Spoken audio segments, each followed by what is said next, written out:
Ba ba ba da bow! Ladies and gentlemen! Ladies and gentlemen and everything in between. It's Friday night. It's 7:30, which means what is it time for? What do we do every week at 7:30 on the Friday night? It means it's time once again for the Friday night live show edition of Aid Thompson and Other Disappointments. Woo! Ladies and gents, friends, foes, anyone really that's tune into this or listen to it on the Apple Podcasts and Spotify thereafter. Hope you're well. Hope you're all keeping well. That you are self-medicating as much as you need to get through these weeks. Should we go over to the chat? We've got people in the live chat tonight. Sarah Davies, Tackleberry, Politics Social, Super Tansky is in the motherfucking house. Mojo Sabian, Richard Marsden, Diz. What's up, Diz? Unquiet Badger is in the live chat. Also, what's up, Unquiet Badger? The names just get weirder. The names, I'm feeling it. It's creative, but it's definitely getting weirder. Anyway, yes, welcome. You know, if it's your first time tuning in, this is what we do every Friday night. I also do a midweek show as well, but that's not live. This is what we do. We all jump on YouTube and we try once again to make sense of the senseless, don't we?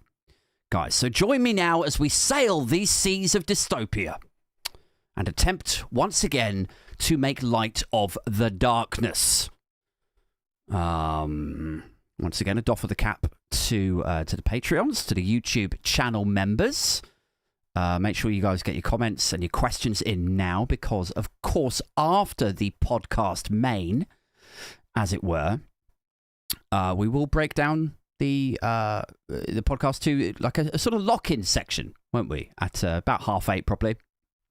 And then, I'll try and flip back and forth to the chat. We'll get some questions going, a little bit of Q&A, a little bit of bants. It's been quite fun the last few weeks. How does that sound? Does that sound good? Is that agreeable? Okay, you beautiful and alluring young heathens. So, what should we talk about tonight? Now I have set out my stall. What is the happy haps? What's going on out there? Hopefully everyone's got a drink. You got a drink, people in the chat? Or a smoke, if so inclined. What's been going on out there in the wide world, in this formerly Great Britain, this land of sorrow and woe? Or worrow, I guess. Should we go through the week? Let's go through the week. Let's at least start it. Maybe we'll get off onto a rant or something. So the week started with Monday, as is tradition. The week started with the right-wing rags warning of a tax assault from Labour. Don't know if you noticed that. Right-wing rags warning, clutching their pearls of a tax assault from the Labour Party. No acknowledgement, weirdly, of the blue tie bellends who bequeathed said tax assault. The highest fucking tax burden since the Second World War. But as always, as is frequently the case with these sorts of things, the last 14 years are just erased, just gone. Just, like, it's incredible, isn't it? It's quite the anomaly. It's a bit like, how, like, prisons are overpacked, right? Way over capacity now. They're underfunded, they're crumbling. But whenever there's a story about prisons now, it's like, why are the prisons so full? How have Labour messed this up so badly? Contextless. Just none of that 14 years there at all. The NHS is a fucking war zone, right? People dying on trolleys, being left in the corridors for hours. And how does that shit get reported? It's like, well, they obviously don't know what they're doing, this Labour Party. They don't know how to run the country. Look at the state of the NHS. It really is quite astounding. It's like current policy is all there is. And all there has ever been is just the here and now. We just exist, people, in a time pod of pure present. That's it. There's nothing behind it. Nothing in foot. That's it. It's just this moment, right now. No memory. None. You know, the Mail, the Express, when they report these things, they always seem to be suffering from an equally serious bout of dementia as most of their readership. Just no recollection whatsoever. It's just all gone. Lost. It's all out of the way. I mean, it sounds like I'm criticizing, doesn't it? Sounds like I'm sort of mocking them with that. But honestly, like, I'm not. I would give vital parts of my anatomy to be able to forget the horror stories of the last 14 years. I would. Oh, to be able to forget. There are traumatized stepchildren out there who would kill for just a vacation into that utopian, forgetful whitewash. They would. Anyway, that was Monday. Tuesday, don't know if you saw this, Jeremy Clarkson and the Daily Mail's Richard Littlejohn. No sentence that started with those names ever was a good sentence, was it? So let's just pause for thought. Let's just really process that for a moment. Jeremy Clarkson and Richard Littlejohn both separately asked Donald Trump to buy us.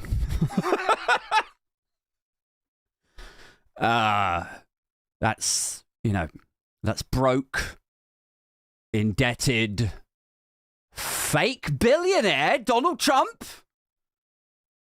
These guys, these two were like, please buy Britain. Please buy Britain, Mr. Golden Billionaire Trump. Please come and buy us.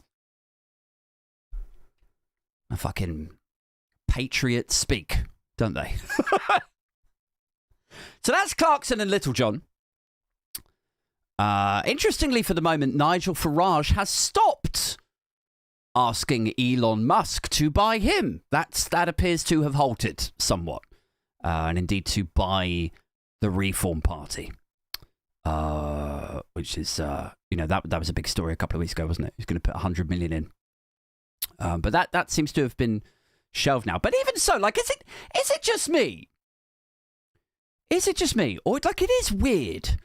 Isn't it? These patriots, these flag wanking, blustering bloviators. Every time, blustering bloviators make a good band name, wouldn't it? Blustering bloviators, 2 p.m. at the John Peel tent. But no, these patriots, man.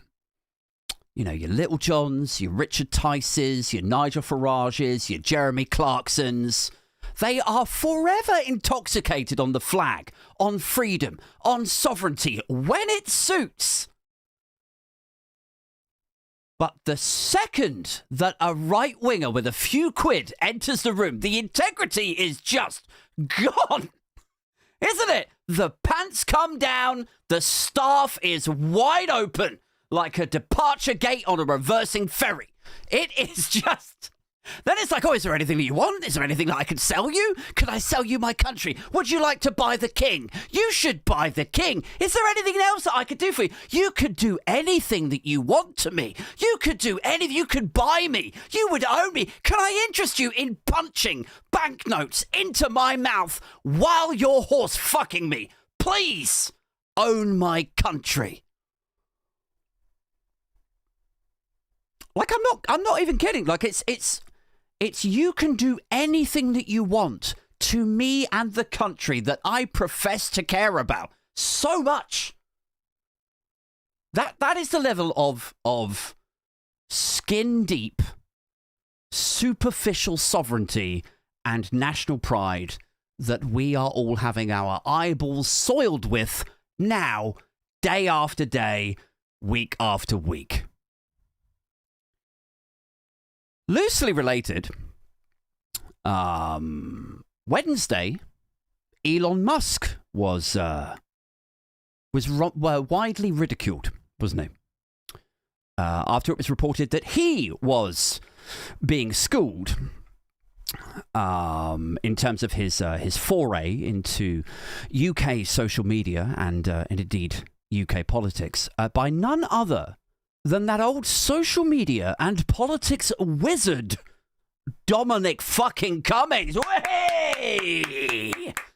Come on, Dom. Who's making a comeback? You are, son. Mr. Social Media and Politics himself. Mr. Facebook targeting. Mr. Lies on the Bus. Mr. Lying about lies on the bus. Mr. Replace the civil service with a Whitehall nerve centre that never got built. Clearly Musk has got lots to learn from this misunderstood genius of the UK's punk tech disruption politics space. I mean, what's he going to do? Like, maybe he could fly Elno over here, couldn't he? Do you think? Fly them over here. They could have like a whiteboard brainstorming session. I bet they'd both fucking love that shit, wouldn't they? He should fly him over here for a whiteboard Mac and latte brainstorming session. Like, not in London, obviously. They shouldn't do it in London because he has a real problem with metropolitan elites. So I think somewhere else for Dominic. He should fly Elno over for a MacBook and whiteboard brainstorming session, but somewhere further out. Somewhere outside of London. Somewhere grander, perhaps. Somewhere like fucking Barnard Castle. They should do it in Barnard Castle. If Dominic's eyesight holds up. Why are they working together? Why are they communicating? Cummings is rumoured to be launching his own startup party. Soon. I don't know when it's going to happen. I don't know if you've heard about this story or... but that's what it's called. It's called the Startup Party. It sounds less like a sort of, it's less of a merry band of misfits and politicians. It's more like a sort of Lithuanian pop compilation album from 2003, isn't it? That's what it sounds like. It's a startup party. It is a startup party for Europop. 20 hits to outfill your floor darts. That was a terrible attempt at a Lithuanian accent. I don't even think it sounded even half Lithuanian, did it? It's more like German or Swiss or something. Anyway, so he's starting this party, and it's called Startup because, of course, it fucking is. He thinks he's Steve Jobs, doesn't he? He thinks he's Steve Jobs in a political thriller where he's the David and Goliath protagonist going up against the witless, stark, bloated establishment, with his lanyards and his coffees and his whiteboards and his brain. And I would have loved to have been there, like when they were like brainstorming this, the initiation, the genesis of this idea. Whoa, wait, I should call it the startup party. Like, really? That's what you're going to call it, Dom? Really? Oh, aye, the startup party. It's a big night for bad accents tonight.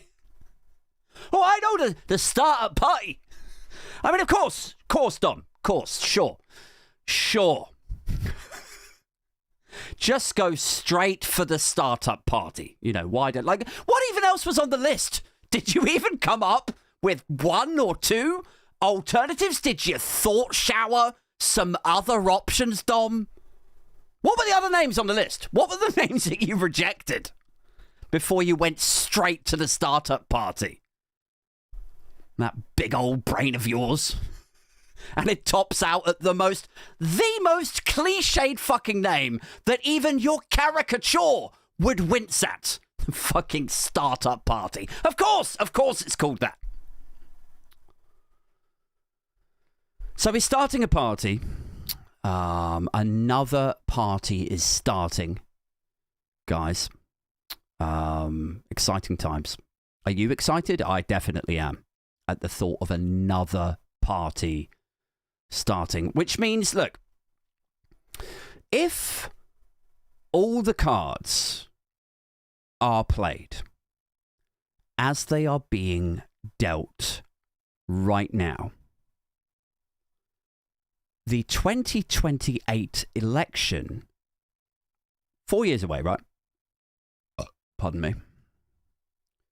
If all the cards are played now, like as they are now, if they all survive that long, all these parties, it will be less of a return to a two-party, civil, sane and stable politics, but more a dissonant Royal Rumble between fucking, like, who have we even got now? Who are the parties that are out there? There's so many of them. We got Reform, obviously. We've got the Greens. We've got Lib Dem. We've got Labour. We've got the SNP. We've got the Startup Party. We've got Plaid. We've got Corbyn's new Collective Party. We've got the Workers' Party. Like, at what point do all of these upstarts, all of these challengers, all of these underdogs, like, at what point do they all just, kind of hold back and just go, you know what? Like, maybe my chances of actually running, like becoming the Prime Minister, my chances of actually running the entire fucking land of Warrow, right? And all that. My chances of becoming Prime Minister of this whole fucking thing, it's basically nil, right? With my brand new party, first past the post and all of that. So maybe I would stand a better chance of getting 30% of what I'm looking for if I teamed up with somebody, if I teamed up with some of the others. 30% of what I'm looking for rather than 0% of what I want by sticking it out by myself and chastising and ridiculing them all. Oh, like, do you know what I mean? Isn't it better to get 30% of what you want than 0% but stand there grandstanding? Like, whatever happened to just working with people? Whatever happened to that? Why is everybody starting new parties and splintering and shouting at each other? You know? Like, maybe there's something to be said for all this unity stuff, this negotiation shit. Like, I honestly think this is a thing that doesn't get talked about enough, right? Is like how, we focus on, rightly, we focus on the impacts of echo chambers on the everyday person, like your mate down the road, your uncle, your best friend, whatever, like when they watch too many YouTube videos or they spend too much time on X or whatever. Like, we rightly discuss and focus on the impacts of that. About how the algorithms slowly frog boil your mate into a frenzied form of radicalization to the point that he genuinely thinks that the whole country is behind him. And he genuinely believes that people are being locked up over harmless Facebook statuses in Keir Starmer's Britain, right? We're all familiar with that. We talk about that enough. But I honestly think it is just as big of a big problem for political leaders also, Like 20 years ago, I reckon half of these upstart challenger types, these mavericks, guys, I reckon 20 years ago, they probably would have just sat down with their counterparts in other parties and they all would have, kind of worked together, negotiated or whatever. Now, I think they've got a case. They've got a point. It's the way things should be. And it's all because like 25,000 people on Twitter told them that they've got a point. Not because a greater proportion of the electorate agree with them now than would have done 20 years ago. Do you know what I mean? Do you see the point that I'm getting at here? It's not just your mate down the street. It is also the political leaders who are buoyed and emboldened by these echo chambers. Like people like Neanderthal, Farage, Musk. I don't think they think that they need to listen to the other side or work with people at all, because in their minds, as much as any of their followers or like your friend down the street or whatever, the case is closed. You know, net zero is bollocks. The Muslims are invading. Britain, all of Britain is on their side. And they, most importantly, this is the most important bit, they think that they truly are the goodies fighting back against an overarching Death Star or whatever. Like, it's just so weird and frenetic and wild and depressing, isn't it? I mean, like the state of the British right now, the British political right, is honestly so fucked. I am hanging out at newsstands, getting too close to Express readers, praying that their dementia is contagious so I can just get it and check out.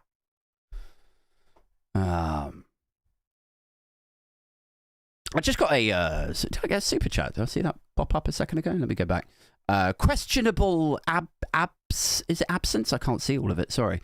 My fave Musk event is that it turns out he pays others to make his gaming accounts look like he is good at games, also known as cheating, aka fraud.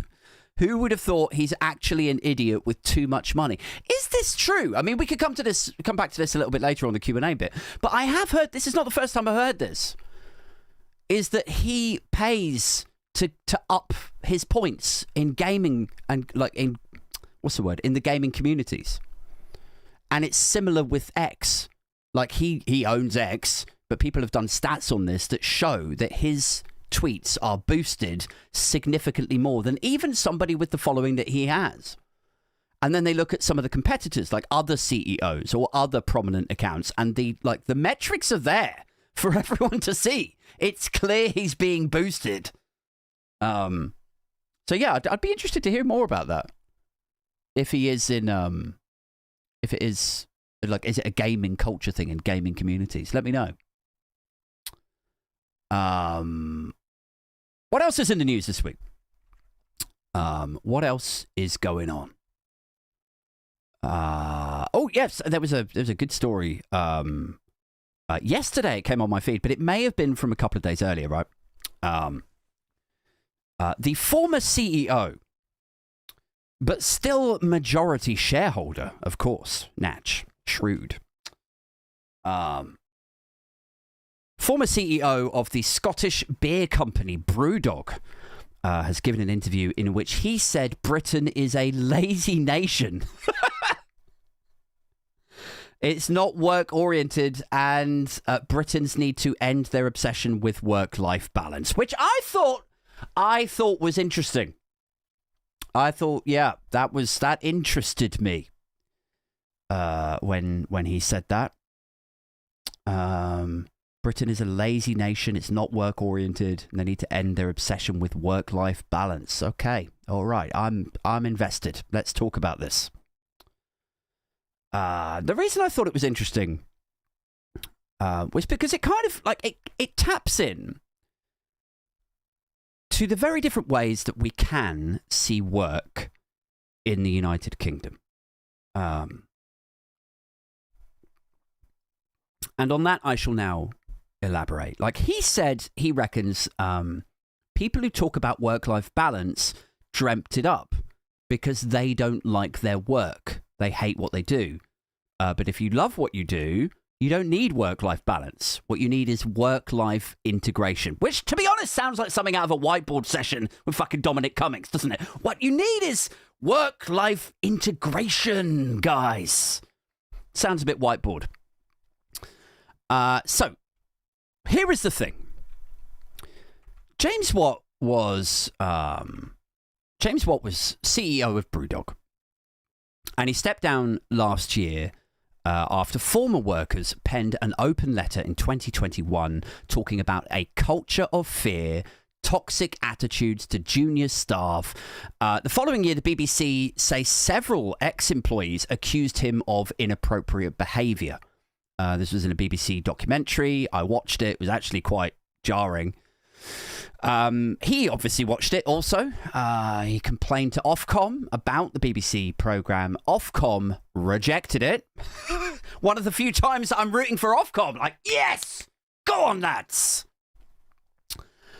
And anyway, then in the January, just before he stepped down, I think he stepped down in the April or May or something. Just before he stepped down, Brewdog abandoned the living wage. And instead, they put their new starters on the regular minimum wage.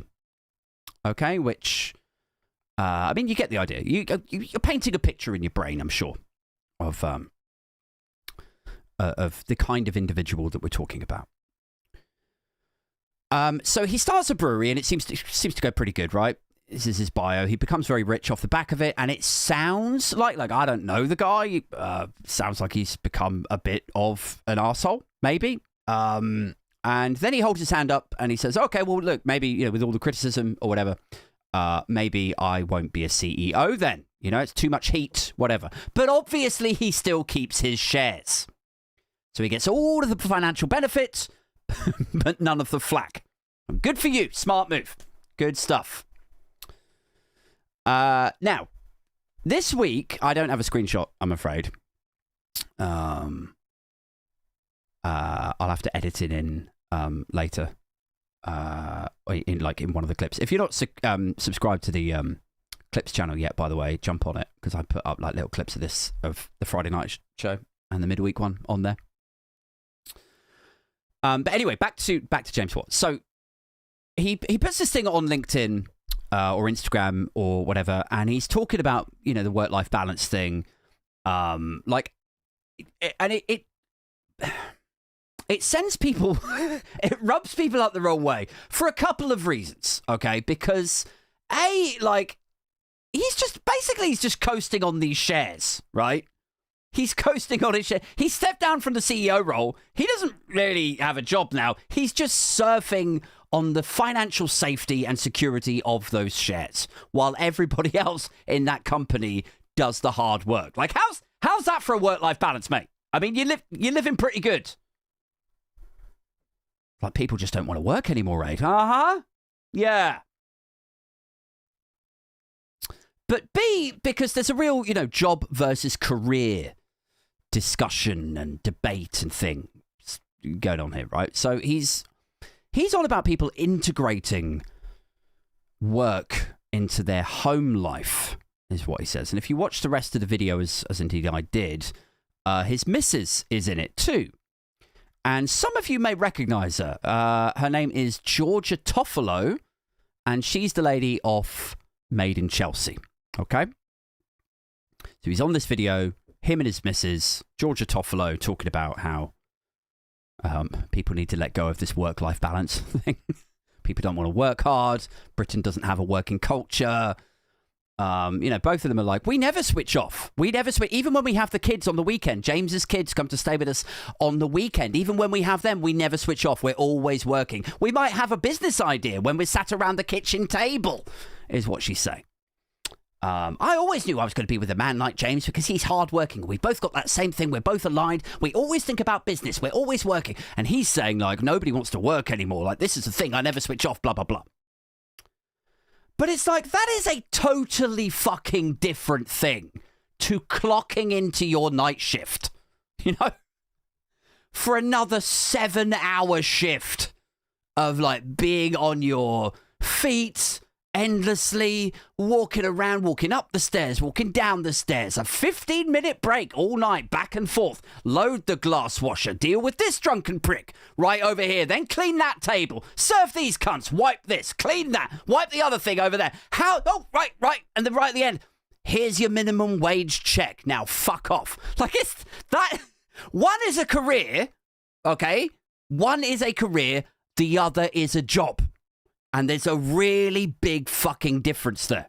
They're very, very different things. So when he says things like what was the thing he said in the video again? He said, Britons are among the least work-oriented people in the world. It's yes, they are. Because you're making them do manual labor for hours on end in a cost of living crisis for fuck all. That's why, you're supposed to be all G'd up and enthusiastic about clocking in for that shit. Dickhead. And then, then you add a layer of his missus stood next to him like, oh, I always knew that I'd end up with somebody like James. Like, right, fine. I think we all guessed that too, Georgie. Honestly, these two.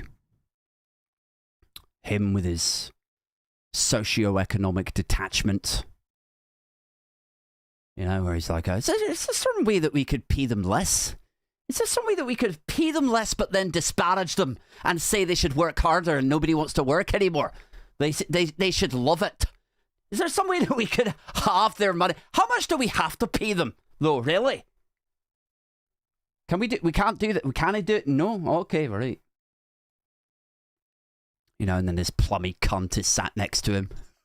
Straight off the privilege conveyor belt. Right up there, like just walking along on the old boarding school boardwalk. Here she comes. Chelsea's answer to a question no one asked. Georgie Toffolo, ladies and gentlemen. Back once again to sing one of the classics. You're going to know the words because we've heard it many, many times before. If you want something in life, you've got to work for it. I've heard it so many times. Just rolls off the tongue.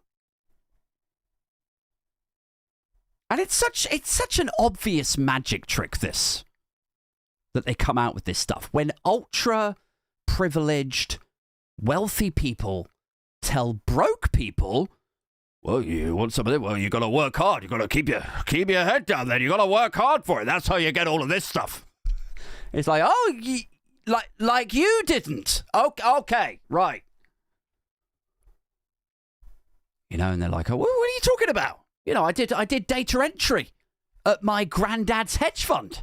I did data entry for 4 weeks to earn the respect, and then he gave me the seed money to start my own hedge fund, and that's how I became incredibly financially successful. I mean, I'm not talking about these two. That is not what happened with these two. But that is the vibe, isn't it? If you want something in life, guys, you've just got to work for it, just like I did. Just like I did when I washed my grandfather's car and then he gave me that internship at a highly prestigious newspaper.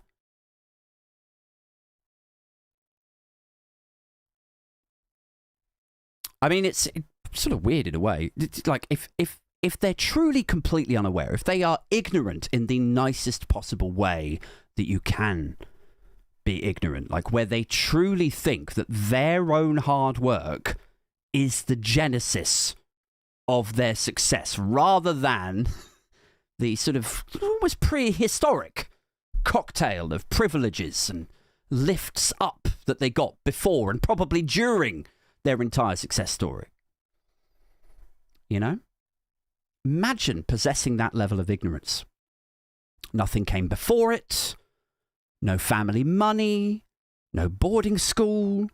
No loans from your uncle or your father to set up the business. No connections. It is all just contextless too. That's what it is.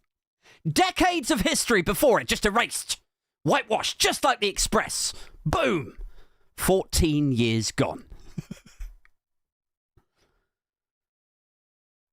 I mean, I suppose if you think of it like that, right? Maybe just having a Tory mindset is actually a form of dementia. Maybe is that what it is? That sort of makes sense, doesn't it? Because they're the same. They're the same, guys. Did I see another super thanks thing pop in? Let's have a look.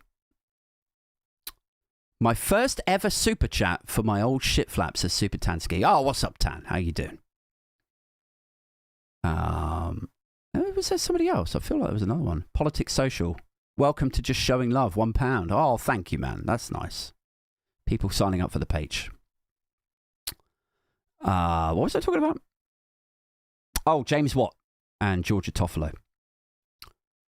Nobody wants to work anymore. Everybody should just work hard like I didn't. All of that stuff. I mean, I'd love to see James Watt and Georgia Toffolo's face. Like the next time that cunt is in Waterloo Brewdog, right? And he's just sat there for ages waiting to get served and nobody wants to serve him because the guy's a prick. And he gets, finally gets the attention of some like exhausted, underpaid barmaid. And he's like, yeah, can I get a punk IPA? I've been waiting here for ages. And she's like, oh, I've got a great idea for a salon. I've got an amazing idea for a salon, James. Like, wait till you hear this. Here's my elevator pitch. He'd be like, well, it's great, but like, can I get my beer first? No. There's no time like the present. Like, I've got an idea for a business. Let's sit down. Let's go through this. Shall I get the notepad? Shall I get a whiteboard? I've got some incredible business ideas, James. It's a weird time to do this, I know, but I can never switch off. You're the same, aren't you, Georgie? Tell him. Can you tell him? He looks really angry. And thirsty. But tell him we're always having ideas for businesses, no matter where we are or what our responsibilities. Georgie? James was like, can I just get my fucking beer, please? The barmaid will just be like, why don't you come round here and get it yourself? Why don't you just toddle round here, James, and get your own fucking beer, all right? You see, this is the problem, lads. Nobody wants to fucking work anymore.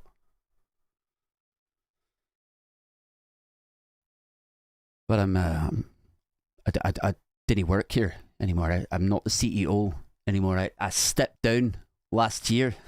Well, it sounds like somebody was trying to step away from the work. How's your work-life balance working out, James? Look, you look pretty work-life balanced there. Come on, get to work, you tall, bald cunt. What else has happened this week, guys? People in the live chat. Any favorite or worse news stories of the week? I don't know. I was trying to think of what the opposite of the word favorite was there. Least favorite? I don't know. Oh, I'll tell you another story that came up this week. Hold on. Cheers, by the way.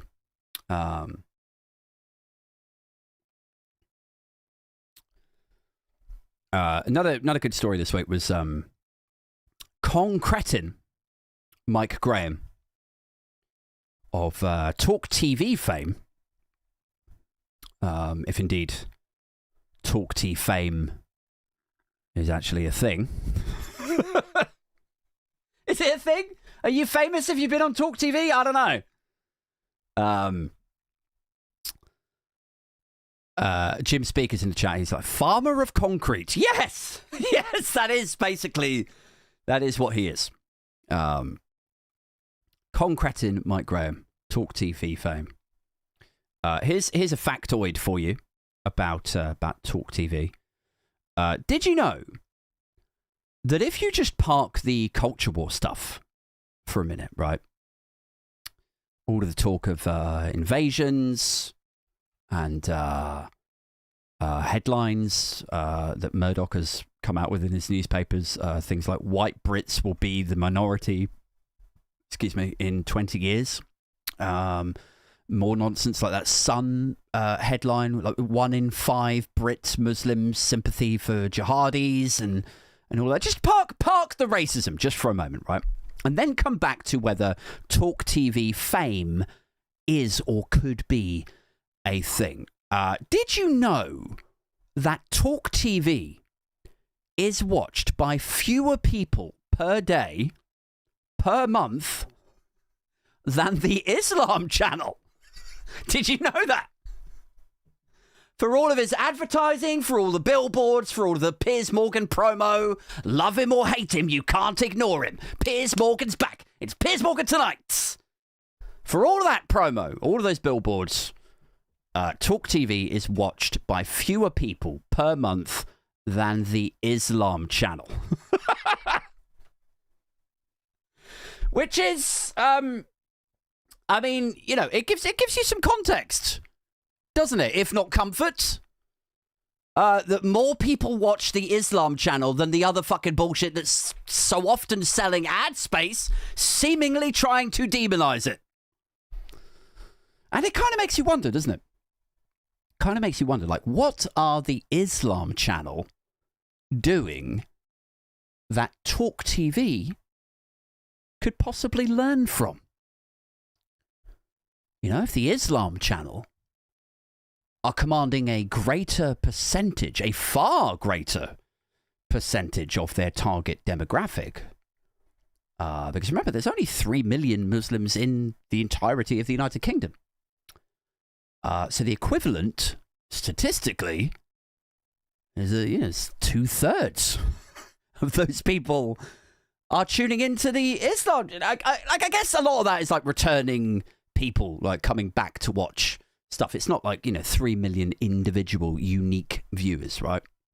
It's probably like the same 300,000 people tuning in again and again or something, right? But you get the idea. But still, the way that these stats are collated, 2.2 million of them. And the last figures I had for talk were 2 million. So what is it that they're doing right, guys? People in the chat, people who are watching this later, drop me a comment. What is it that the Islam channel are doing right? What are they doing better? Is it just that they don't have Piers Morgan? Like, is that what it is? They're just relieved. 2.2 oh my God, I can't talk tonight. 2.2 million Muslims are just like, put it on the Islam channel because there's no Piers. Oh, it's amazing. Oh, just the like they could literally just broadcast a test card that says no Piers Morgan here, and people would be like, "This is my favorite fucking show. This is incredible. I've seen the whole box set." What's that shit? Shoot up the rankings chart like a England semi-final. Millions tuning into it like it's a fucking royal wedding. I love this show. Anyway, so why are we talking about Talk TV again? What was I? Mike Graham, wasn't it? Sorry, losing my train of thought here. So Mike Graham, he took time out this week from being an inflated Michael Gove to criticise Keir Starmer for supposedly causing a rift with Trump. That whole David Lammy thing. I don't know if you remember that. David Lammy called him, I think he called him a racist, didn't he? Somebody will correct me in the live chat. David Lammy was a little bit, disparaging about Donald Trump a few years ago. And the idea is that maybe this has burnt bridges or caused problems or something. But I mean, for better or worse, Starmer, Lammy, Trump,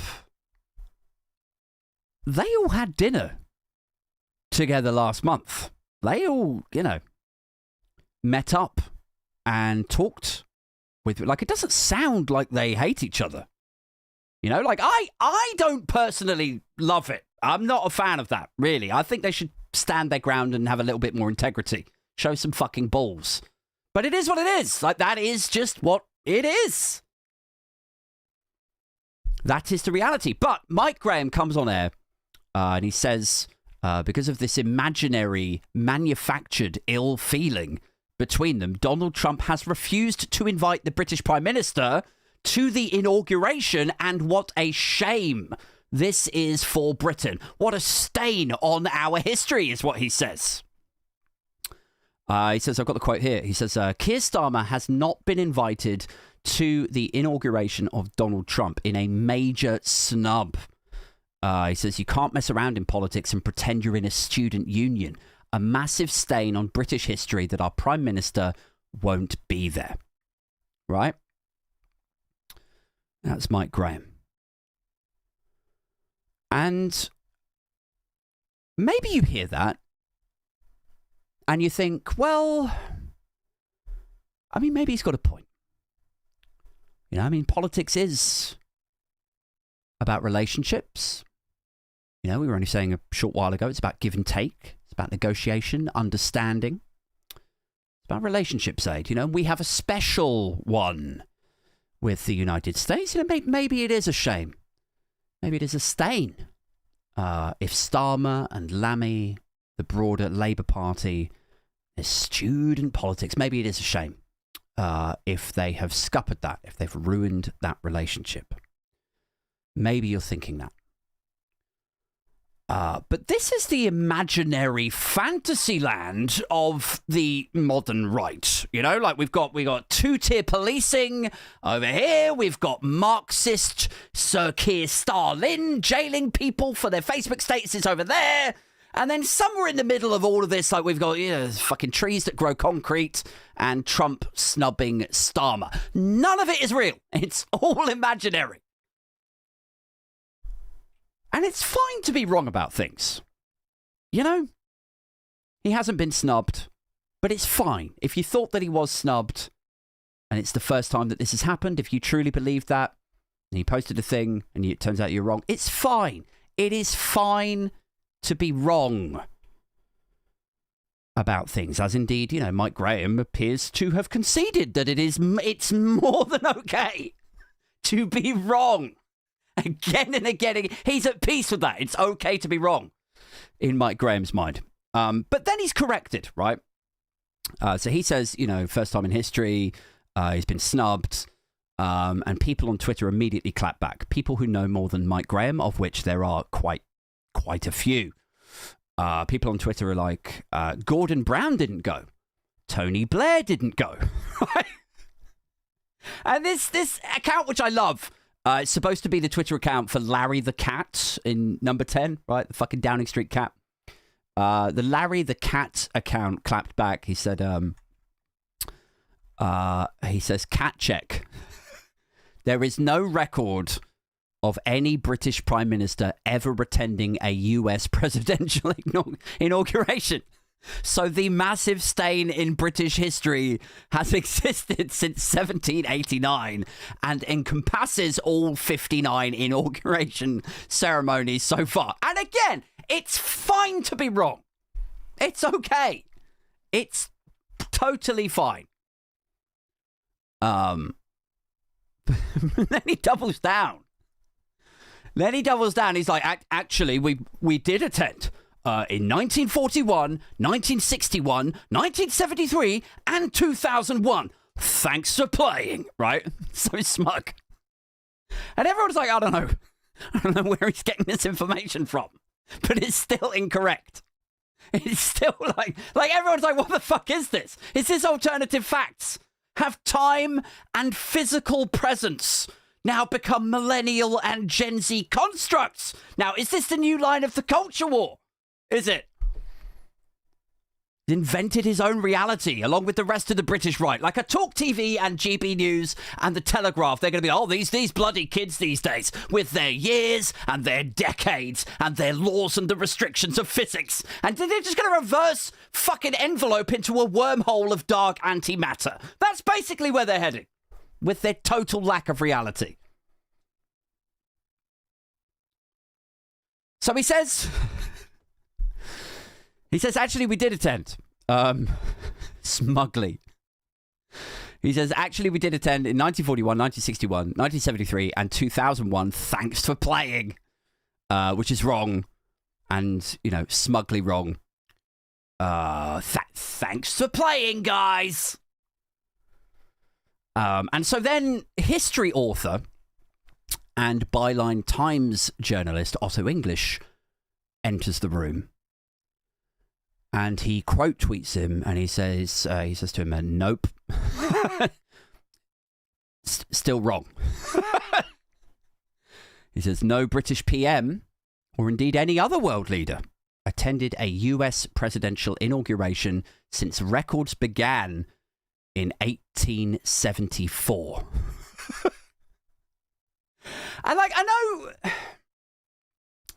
I know the ad money is low on Talk TV. I imagine the budgets are not, opulent. But doesn't Talk TV have some, basic fucking producers who are supposed to fucking check this stuff? Or even just check and correct him? Like, I wouldn't say anything more about that if I were you, Mike Graham. I'd bow out right now. You're in over your head. You're in over your huge inflatable Mike Graham / Michael Gove balloon head.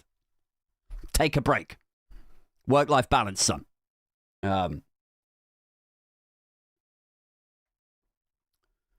Maybe they do have producers, but they're just not working hard enough. Maybe that's what it is.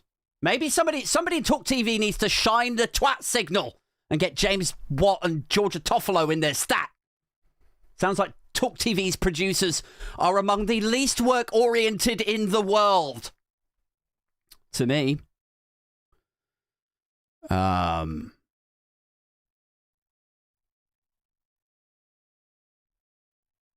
What should we finish on tonight, guys? Should we do a weird news story quickly? Should we see if there's something else we can talk about quickly? Might spill over a little bit.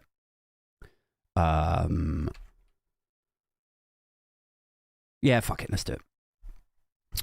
So, I'll do a weird news story and then we'll break it down for the lockdown. So if you want to stick around for another 15 minutes while I talk shit, and then we'll do the lockdown and then we'll wrap it up. Should be done about 9. All in. So get your questions ready. Get your comments ready. I'm going to scroll back through that live chat. See what sort of weird, disjointed, tangent chat is going on. I think you're all listening to me and reacting to me. Then I go back in this thing. People are talking about fucking Coronation Street and some obscure 1983 European tour of status quo or some shit. I'm like, oh, the chat's really lively tonight. Oh. Anyway, look, here is a news story that I found. This week, for our weird news story, we're going back to our AI roots, guys.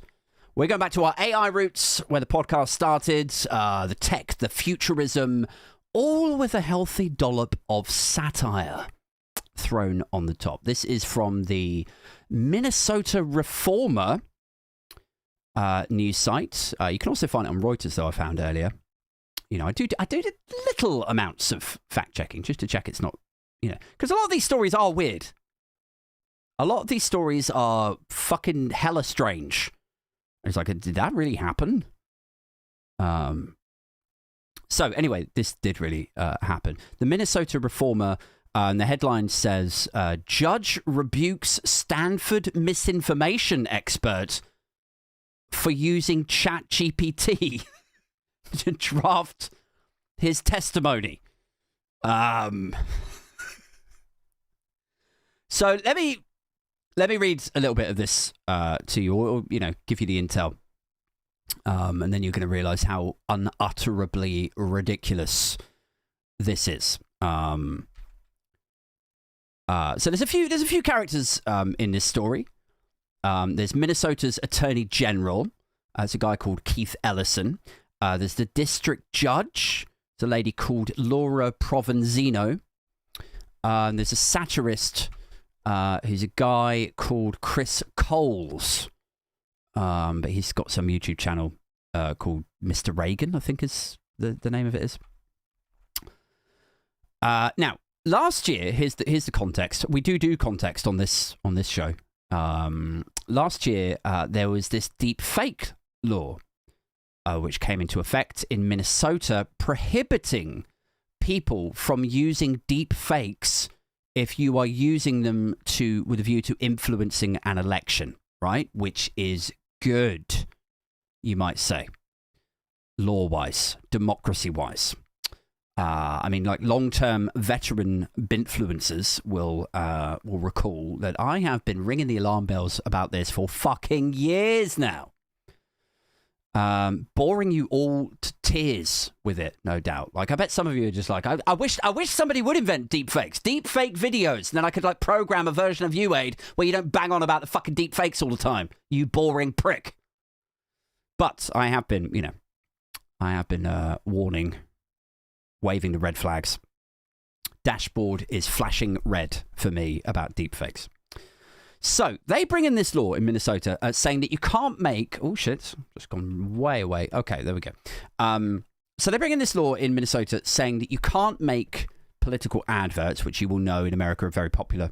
You can't make these adverts using deepfake technology to influence elections. It would be the sort of thing where, I don't know, fucking Biden or Trump or Kamala Harris or the Minnesota candidates, whoever they may be, are saying things like, I'm going to raise your taxes. If it's California, it'd be like, I'm Gavin Newsom and I'm going to raise your taxes and I endorse this message or whatever, Like that is what's coming, by the way. That is absolutely what is going to happen with deepfake technology. That's probably the least harmful scenario. So they tried to put this law in to regulate the usage within the frameworks of democracy and political campaigning. And I think that's important. Maybe you think you're too smart for this stuff, you know, that you wouldn't fall for it. You know, it's not quite realistic enough. But I promise you, it is broadly, essentially realistic enough now for it to fool or start to fool some people. And also, do you know what? Your dad fucking believes chemtrails. So shut the fuck up about what's believable and what's not believable on the internet. Your dad believes express headlines. So deep fakes are coming. Buckle up. It's going to be awful. No one's prepared except Minnesota. So as they roll out this law, you might be thinking to yourself, well, who would argue with that? You know, who could possibly argue with a legal framework for deepfakes in political campaigning? Surely that's sensible. You know, just try not lying in your adverts, you might think. You know, don't print lies on your pamphlets. Don't abuse deepfake technology. It's not what politics is about. Show some integrity. You might be thinking that. But no, 3 insufferable twats, obviously on the political right, they just can't let this shit go. So they get together and they pretend that... what is this an attack on? Take a wild fucking guess. What is it an attack on to prevent them from deep faking people and causing chaos? What's it an attack? It's an attack on free speech. Of course it is. Like, I should be allowed to lie to voters. Of course I should. I should be allowed to do this. It's totally what the founding fathers imagined. They would be proud of me. Of course they would. I should be able to lie and disparage and demonize and defame all I want to get elected. One of them is a Republican lawmaker called Mary Branson. The other one is this guy, Chris Coles, and they challenge this law. It goes to the district judge. It lands with the attorney general. They contract in an internet and disinformation expert. This is a Stanford guy, right? Highly educated, highly qualified, specifically within the realms of AI and disinformation, what it can do, what the stats say, what various studies. You get the idea. So they contract him in, and he's going to advise and he's going to give testimony on the dangers of AI and misinformation. He's getting paid $600 an hour, and he prepares a document for them in response to this case. And it turns out it's sourceless fucking garbage. This is contextless too. Contextless, sourceless fucking garbage from ChatGPT. Like, what? What the actual? What are you doing? You're a misinformation expert. You know the dangers of this stuff. You know it needs to be taken seriously.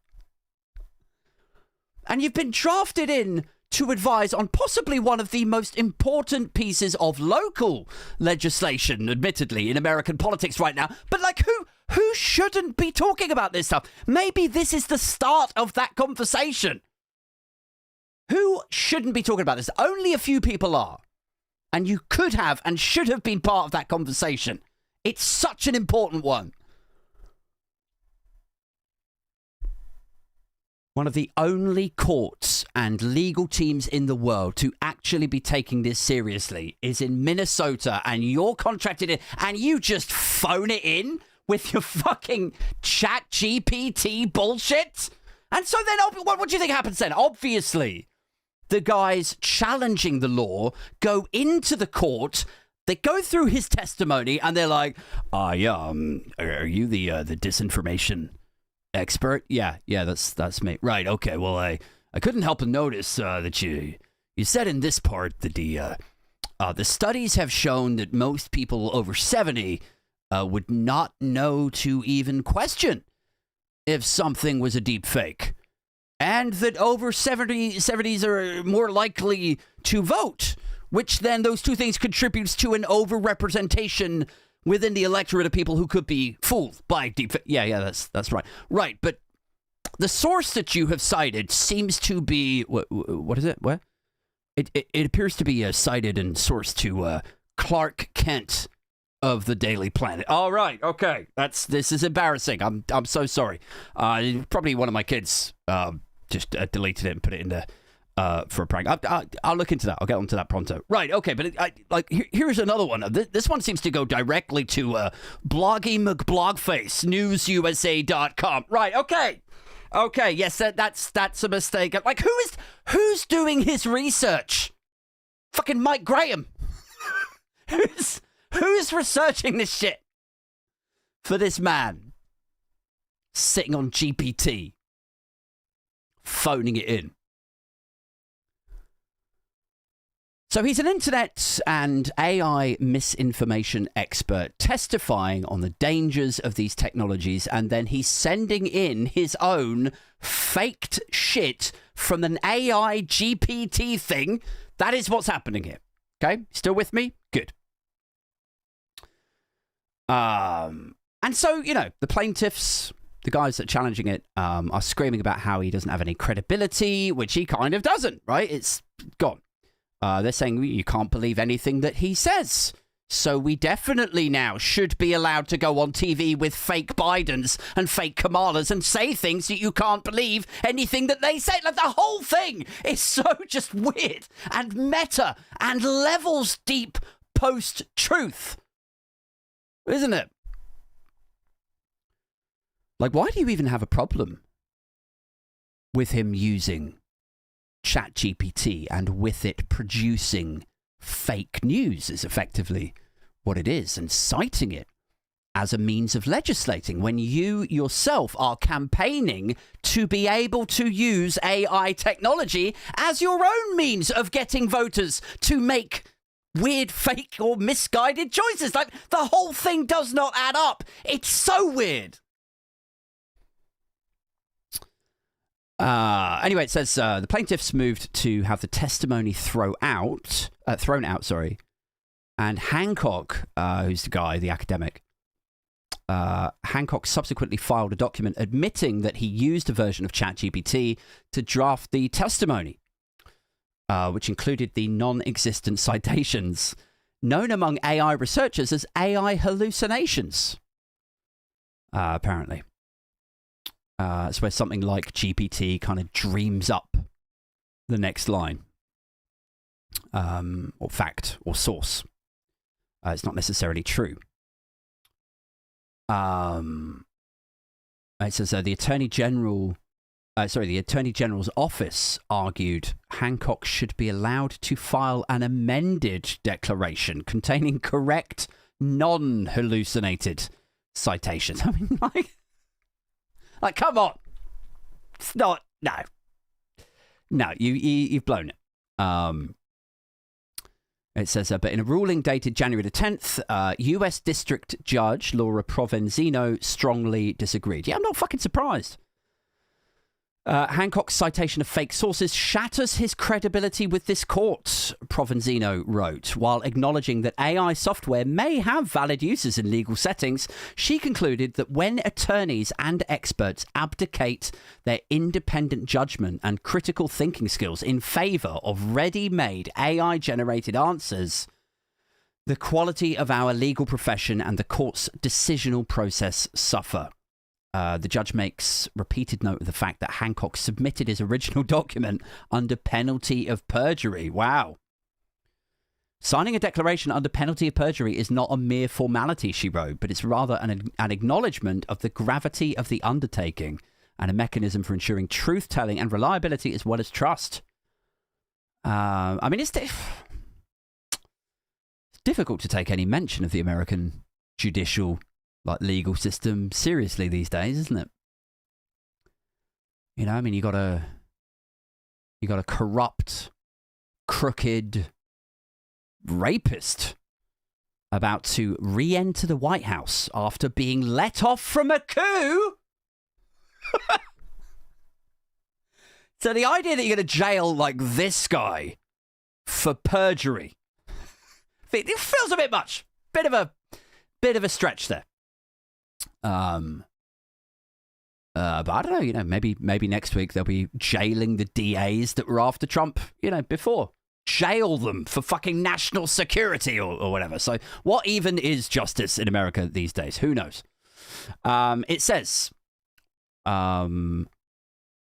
Professor Hancock, a credentialed expert on the dangers of AI. Oh, this is their defense of him. Professor Hancock, a credentialed expert on the dangers of AI and misinformation, has fallen victim to the siren call of relying too heavily on AI. In a case that revolves around the dangers of AI, no less.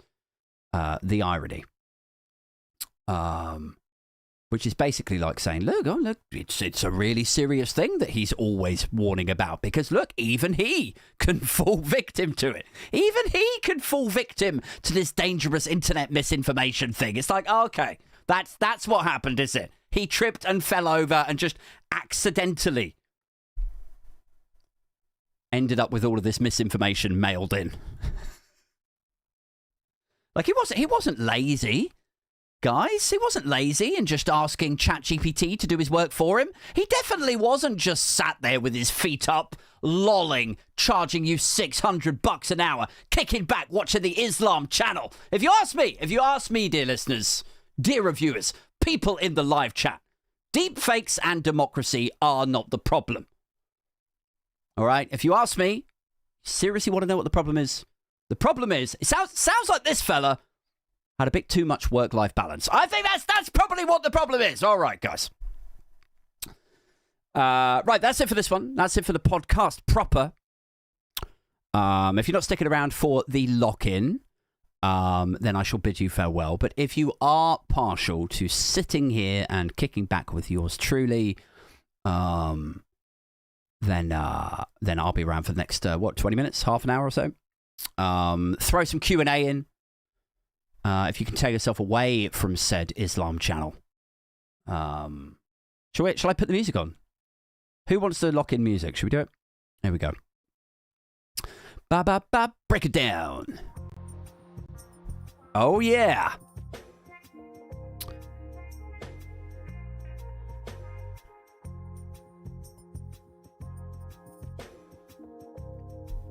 Oh man, I've got a dry ass fucking mouth.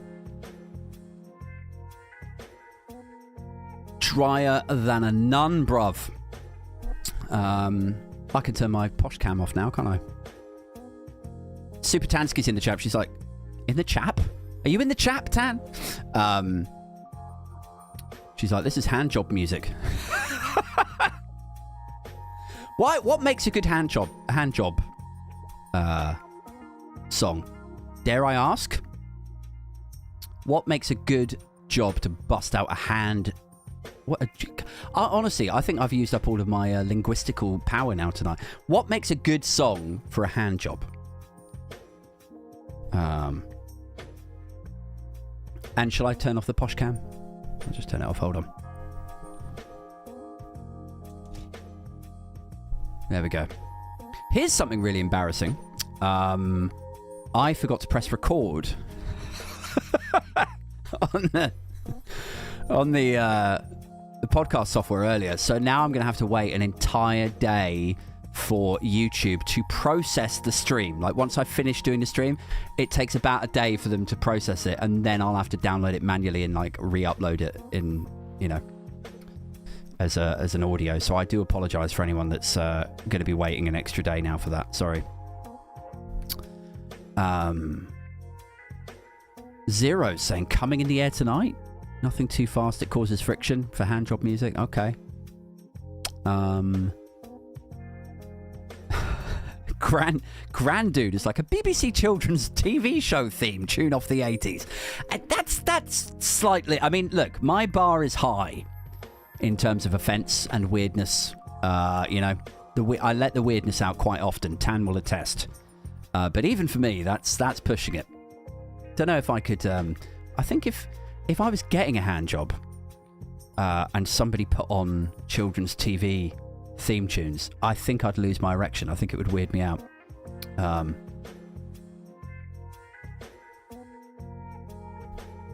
Super Tan says, good rhythm, staying alive, or another one bites the dust. Yeah, okay, I see. What sort of BPM is that? It's like, but it's probably about 100 BPM, isn't it? Mojo will know. Another one bites the dust. What's the BPM of it? Oh, fuck. Dropping my headphones now. Shall I move the other cam over? See if I can do it.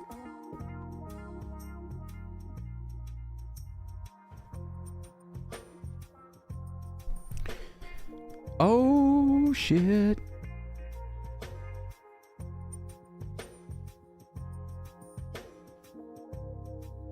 You it. How's that? Is that a little bit better? Move it very slightly over. Oh, shit. Oh, shit on my face. There we go. Much better. So, should I scroll up? How much chat have we got to get through here? They do actually. Do you know what? I've noticed that they start wiping the earlier chats now, which is a bit fucking annoying. So there's only so far I can go back. It takes me back to 8 o'clock. End poll. Let's end the poll. The final results of the poll: 62% clicked yes, and 32% no. 62%, man. That's actually a bit lower than I was expecting. Wow. Pardon me. I saw somebody say, "Is Aid the warm-up for Politics Social?" Basically, yes. Yes, I am. I start early because, for me, I don't know what you guys were like when you were younger, but 7:30 used to be like the time that you would go out. That was like the start of the evening. Turn that shit off. So for me, like the night start getting in the mood about 7:30. Pull out the beers. Even though I don't have beers anymore, but also then my kids wake me up early, so I can't be up very late. I'm just checking my WhatsApp as well. Who's replied to this, by the way? I'm lost. Lost. Oh wow, thank you. Give me £2.99 because it will make Aid cry and that'll be funny. Is that somebody coming off my chat that's going over to see you, Graham, by the looks of things? Who else have we got? Diz was saying, did he go to private school? Is that when I was talking about what's his face from Brewdog? Do you know what? I looked his background up earlier. I couldn't find anything about private school, but maybe Graham will be able to tell us because he keeps a log like a big fat communist.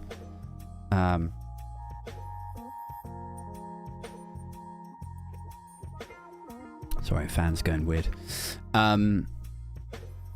A bit, yeah. There's a definite what's the word? There's a definite classism to him. Definite sort of cunty Toriness to him. And what I found earlier when I was like looking at Georgia Toffolo, her background, she doesn't come from like the super wealthy. She comes from a sort of aspiring upper middle class background. I think her mum was a property developer and her dad was a scrap metal yard guy, but she did go to private school. She bounced around 4 different private schools, and she was a member of the conservative, the like young conservative association from when she was like 15 or 16. So she is fucking Tory as you like. And she went to the Reform Bash the other week. Like, or was it Nigel Farage's birthday party or something like that? So I'm pretty confident that those two are a pair of fucking sociopathic Tories. It's difficult to decide if they love each other. Do you think they are actually in love with each other? What do you think the dynamic is there? What do we think is going on, actually, with James Watt and Georgia Toffolo? And after that, we're going to go into Molly May. Celebrity relationships, guys. Let's go digging. But purely in a political prism, how can you be that uncaring and then fall in love.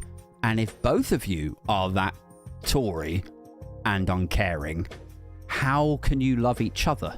Is it possible for the heartless to open their hearts? Answers in the chat, please. Sociopaths don't love. They come to an arrangement, says Jim Speak. Yeah. It's like the thing that I come out with sometimes. Probably more than once. Almost certainly more than once. I always say it's all fun and games when sociopaths are all together having a laugh and like laughing with each other about how much they hate and attack the poor. That's a good time for them. But sooner or later, they're confronted with the reality that they are all still sociopaths. And they absolutely will fuck each other over and knife each other in the back to get ahead of one another. So does that work in a relationship context with people like that? I don't know. Probably. Like at some point, one of them will weigh up that the other one is no longer socioeconomically beneficial to them, and they'll fuck them over and leave them. And I will be right there, laughing my fucking ass off. Because I am that petty. I am a card-carrying, paid-up member of Team Petty. With my popcorn stood right outside the magistrate court as they're finalising the divorce.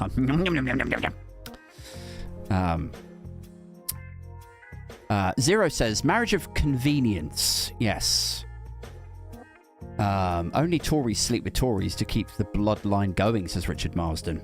I thought you were going to say only Tories sleep with Tories because nobody else will fuck them. Like you know, the t-shirts like I've never kissed a Tory, badges I never kissed a Tory. People are proud that they've never slept with a Tory. I used to do a stand-up bit about how I started hanging around in political circles and everyone kept saying, fuck the Tories, fuck the Tories, fuck the Tories. And then I got drunk one night and I did. And, but I think that's the only way that people with hearts would ever do it. Unless it's a hate fuck. I mean, could it? Maybe it's a hate fuck between those two. Maybe that explains the James Watt and Georgia Toffolo relationship in spades. Maybe it's just a relationship, a marriage of convenience, but also a relationship of mutual hate. Like, oh, you're evil. You're callous and horrible. Oh, I fucking love it. Feel my rabid truncheon of justice. Tackleberry says, it's worse. My ex now votes reform. I guess that's why she's an ex. Yeah, I mean, The Guardian did a blog on this a while back about how important, or how it was becoming more important for people to get together and form relationships with people who they are politically aligned with. And I think that's true. I think as politics has become more divisive and frenzied, I think there's more at stake. People are more desperate. And the idea that you could respect, romantically and sexually respect someone and form a long-term relationship with them when you believe that they are that misled, misguided, or just outright cruel, seems a little far-fetched to me. I mean, I'm sure there are people out there desperate enough to be like, well, I don't really care about her politics, to be honest. She's fit. She's fit. That's all I care about. I don't care if it. No, she was at the Klan meeting. She was there. Only for a bit, though. Only for a bit. She didn't stay the whole night. And she's fit. She's fit. That's the thing. At the end of the day, she's a good-looking girl. You know, she's the best-looking girl I've ever seen. And I've just got to look the other way. Nobody's perfect, though. That's the thing, Aid. Nobody's perfect. Yes, she was pictured and photographed conducting a hate crime. Yes, she took part in an honour killing to help out. It's a hobby. It's not a full-time thing. She did a bit of an honour killing one time. But she's fit, Aid. She's fit. Sometimes I think there's people like that who are that desperate. You folk fuck the Tories all right. They got spoken to, says Billy Kershaw. Mojo Sabin says, I've been active relationship-wise since I was 13. I've kissed loads of girls where I had no idea of their political affiliation. I was 13, I didn't care. Yeah, I think that goes for most people, though, pre-2016. Doesn't it? I have no idea where my girlfriends of yesteryear sat politically. I imagine they probably all sat on the left. One was an artist. She did like glass blowing. You ever seen people do glass blowing? It's fucking incredible. Glass blowing, clay sculptures, painting, dreadlocks, tattoos. You get the idea. Difficult to imagine her as some sort of closet Tory. My girlfriend, when I was a teenager, was into Tom Waits, PJ Harvey, Nick Cave. She was a vegetarian. Is still a vegetarian, I think. Again, difficult to imagine that she might be, you know, dipping her toe into the Faragian lake over there. I went out with a girl off and on, like in my 20s, and I wouldn't rule it out that she may have gone conservative, but I think that's mostly because she's not particularly like politically aware or engaged, or never used to be. Like maybe she's sort of grown into it and become a little bit more aware as age has gone on. But usually with people like that, they're not that engaged, and then somebody else comes and tells them that we're being invaded, or, you know, that the reason that they can't get a council house is because asylum seekers took them all, and they are then easily led. Or they get into a relationship with a guy who is like that, and they sort of, by proxy, absorb their political beliefs. So that's possible, I suppose.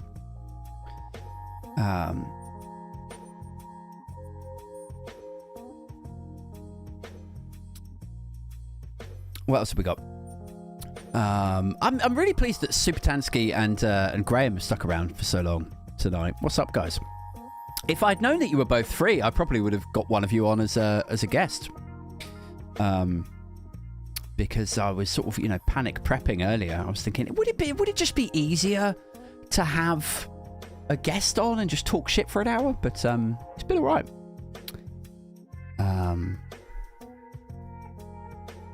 I like this. Supertansky says, I think Mojo is living relentlessly in the real world, in response to another comment earlier. And Mojo Sabian says, you bet your ass I am, Tan. I'm the antidote to the post-truth era. We all need to live relentlessly in the real world. We can't all just get drunk on Express headlines and fucking Mike Graham facts, can we? Tackleberry says, I don't even think I could get it up for Holly Valance anymore, because of course Holly Valance, if you're not aware, I'm sure most of you are if you tune into this show, she is the wife of Nick Candy, is it? I feel like it's Nick Candy. And since she's got together with this billionaire property developer, she too has become rather right-wing. She cheers on Jacob Rees-Mogg. She attends Reform launch parties. She gives Vox Pop interviews to GB News where she says, like, what was that thing she came out with?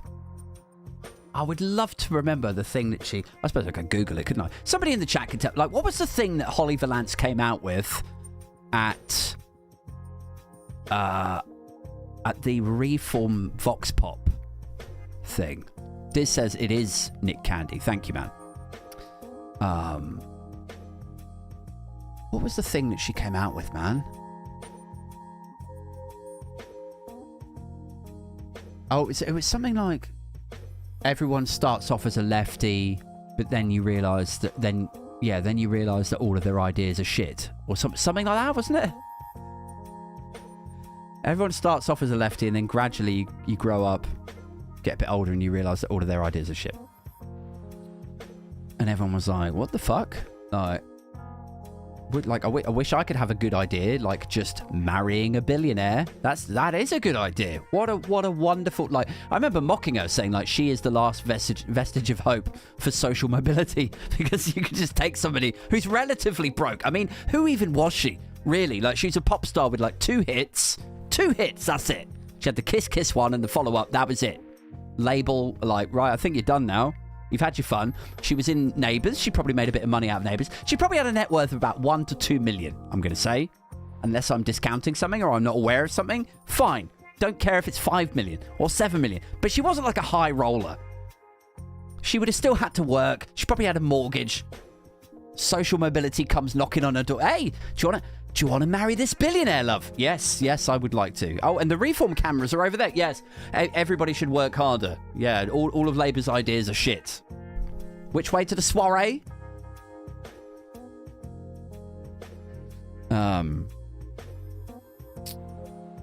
Zero says, sorry, but who's Holly Valance? Holly Valance was a pop star. She was in Neighbours, wasn't she? Or was it Home and Away? One of the two. And she's very pretty, very nice looking girl. And she did what all of the Neighbours stars do, or did, which is they break out of the soap, they get a record deal, and they basically try to do a Kylie. And some of them are successful and some of them are not. Most of them are not. Kylie obviously did phenomenally well. Craig McLachlan he did that Tell Your Mona What I'm Gonna Do. That was quite good. I quite like that. And there's a few others as well. Nobody ever did the same as Kylie. Jason Donovan, obviously. I put him like on the same tier as Kylie, pretty much.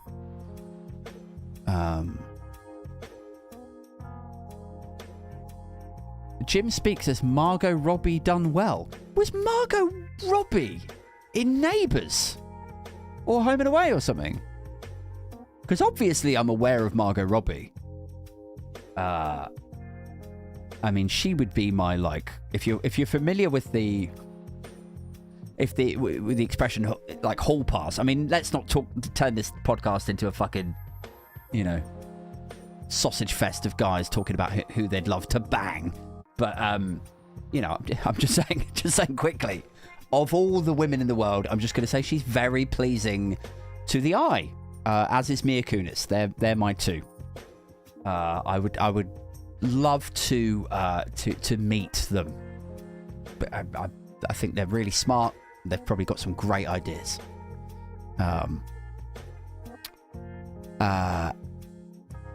So she was. How did I not know that? Margot Robbie.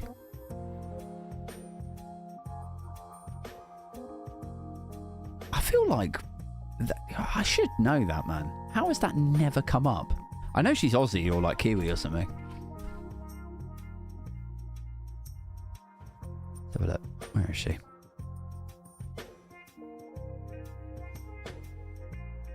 I'm literally going on a Wikipedia page right now. She was in Neighbours. Fucking hell. How did she end up in well, not how did she end up in, like, obviously she's talented and very beautiful, but it's quite interesting for a TV actress as stunning as she is to make the leap from Neighbours straight into Wolf of Wall Street. Was where she first sort of like exploded, wasn't it? Good on her. Well done. Well done. I shared a hot tub with Madge and Harold from Neighbours in a hotel in Stoke-on-Trent, says Richard Marsden. That's incredible. Madge and Harold. I'll see you and I'll raise you. I met Harold from Neighbours. I went backpacking backpacking. I went to Australia in about 2002. And there was a Neighbours tourist night, and me and my friend went to that in Melbourne, and we met Harold. And we also met Toadie, and we met Connor, the Irish guy. He's the one Irish guy in Neighbours. We met him. And my friend said something to him about like, no, he said, so are you British? Are you really British? And the guy said, I'm Irish. And then my friend said, oh, well, you're British, really? Like that. And he goes, well, I wouldn't say that. And I remember thinking, like, at that moment, I was like, I wouldn't fucking say that either, you bellend. Irish people don't want to be called British. You might have read about that in a few papers. Tackleberry says, I served a pint to Harold. Is there anyone in the live chat or on the podcast tonight who has not met Harold from Neighbours? It might be quicker. It might be quicker to narrow it down. Have I ever told you guys? Have I ever mentioned this on another episode? My claim to fame is I had my own talk TV show with 432 viewers. No, it was on the Islam channel. No, stop it, Aid. My claim to fame is not particularly impressive. I went to Burger King in Reading. I walked into Burger King, and Marty Pello and the drummer from Wet Wet Wet were both in Burger King, guys. Right at the height of their fame as well. Right at the height of it. I was like, fucking hell.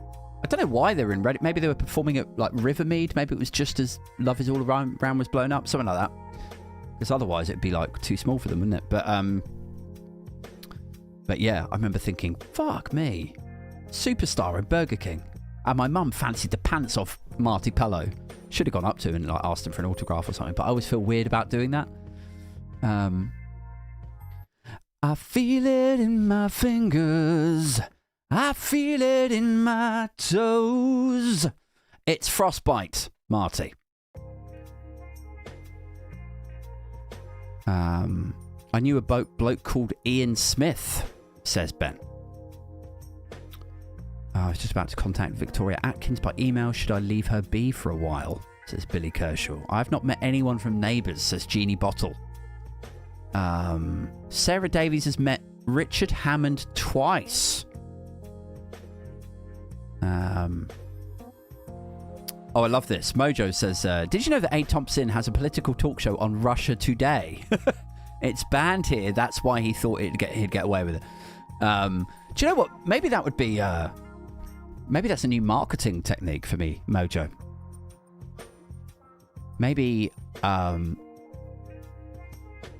I should start marketing myself like some of these alt-right guys. Be like, banned from RT, banned from... But what's some other channels that have been banned? Too truthy for mainstream television. That's why I'm on YouTube. For all of these other guys, like they used to have mainstream shows and they've been like they've been like kicked out or banned or whatever, cancelled. They've been pushed down to YouTube. Me, I'm just like up on YouTube. This is like the peak of anything for me. But if I market it the right way, maybe people might think, once upon a time I had my own show.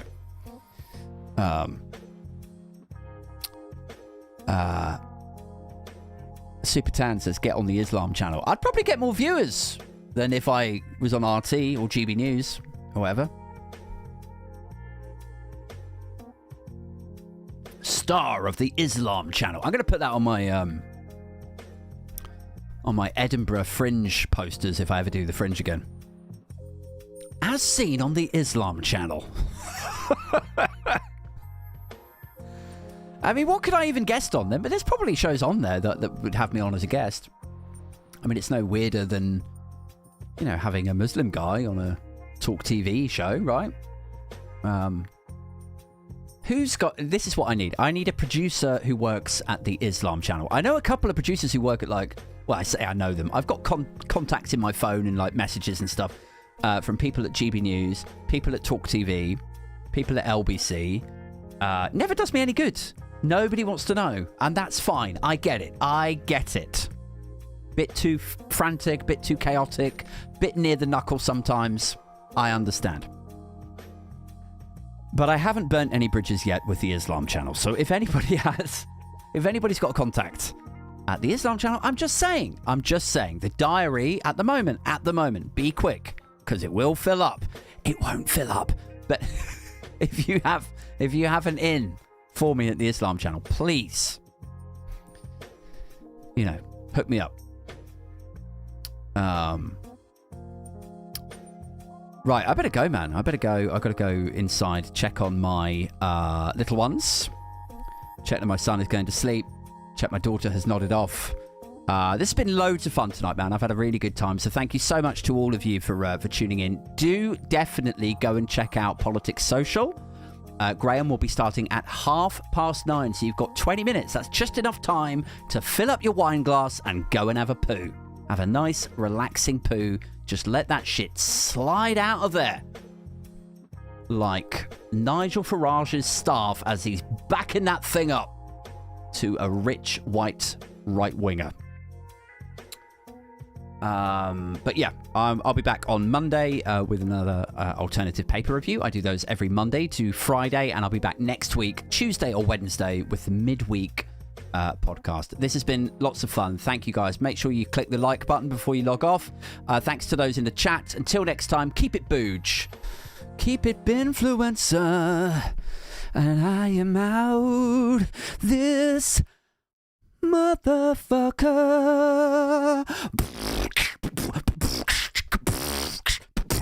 Your dad's balls.